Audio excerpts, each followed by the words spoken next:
I was 9 years old. I went to Ken's Magic Shop in Fair Lawn, New Jersey, and the guy behind the counter was doing demos for everyone. And I walked up and I was like, I'll be a model. And he's like, all right. So he took some collodion and some different pigments like red and black, and he did this really realistic burn. It looked like almost like a chemical burn, or I don't know, like a 3-degree burn. Definitely looked bad. And then I was like, damn, this is sick. So I went home and I scared the shit out of my mom. I said, Mom, I burned my hand really badly. And I saw a reaction.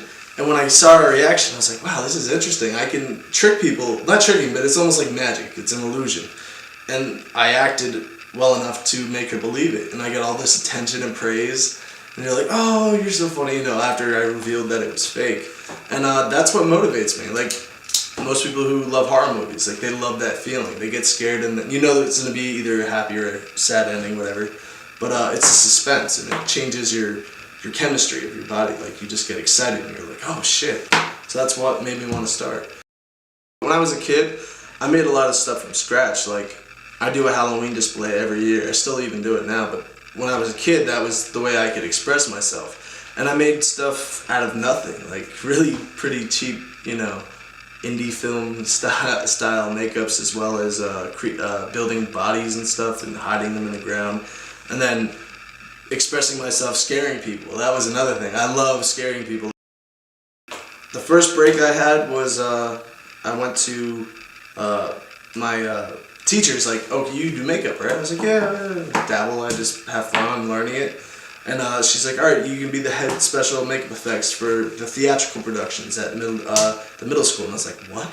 It's like, you want me to do what? I was like, you have to do old age, you have to apply lace beards, different period makeup, and you also are going to work on 13-year-olds and adults, like the principal of the school.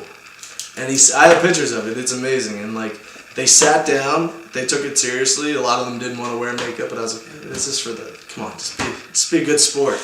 And then I did all those makeups, and they came out amazing. Like, I still have pictures of them, and they have like these shitty little lace wigs that they had, and beards, as well as like my makeup on top. And you see pictures of me, I'm like 13 there, probably younger, like 11 years old. It was interesting. Vancouver Film School. I actually went there. I looked around for so long because film school to me was like impossible to go to. Like near the one in New York, that's pretty hard to get into. NYU, and there's other ones.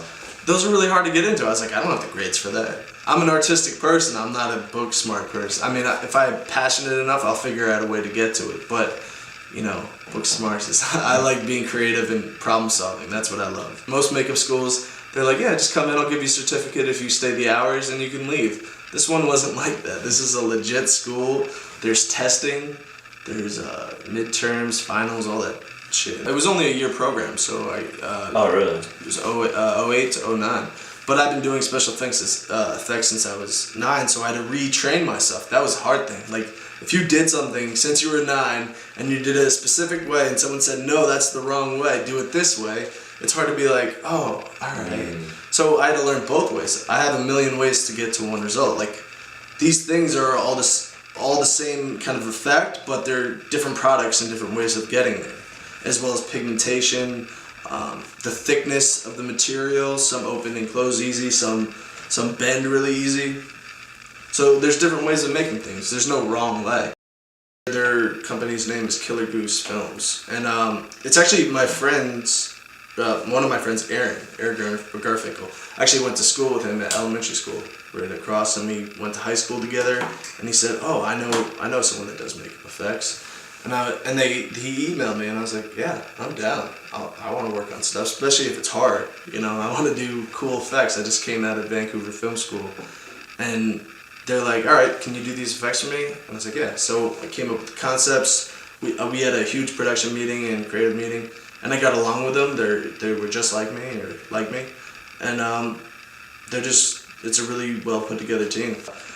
They were like, yeah, we want to make this creature film. Like, most indie films aren't doing that right now. And I was like, yeah, sure, but I've never made a creature suit.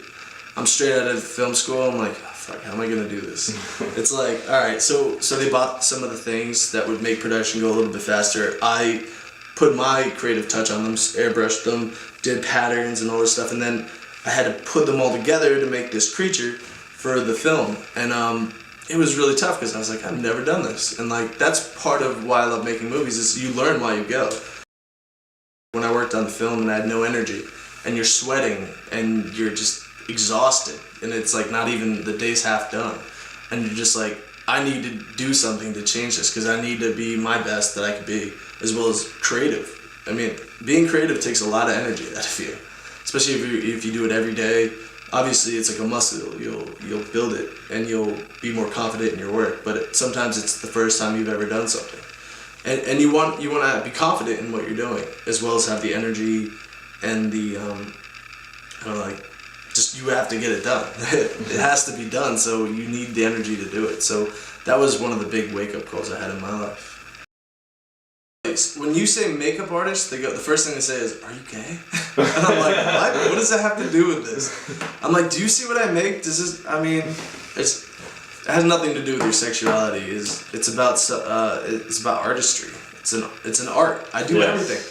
I can sculpt, I can draw, I can paint, I can airbrush, I can do Photoshop, I can do ZBrush, I can mold, I can do all these different things, and that's all art.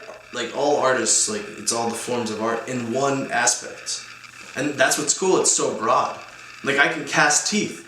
I can be a dentist assistant if I wanted, or I can do mold work, so I can reproduce like toys and shit. I can do that. I can do Photoshop. That's really cool. I can edit. I can make movies. I can make websites.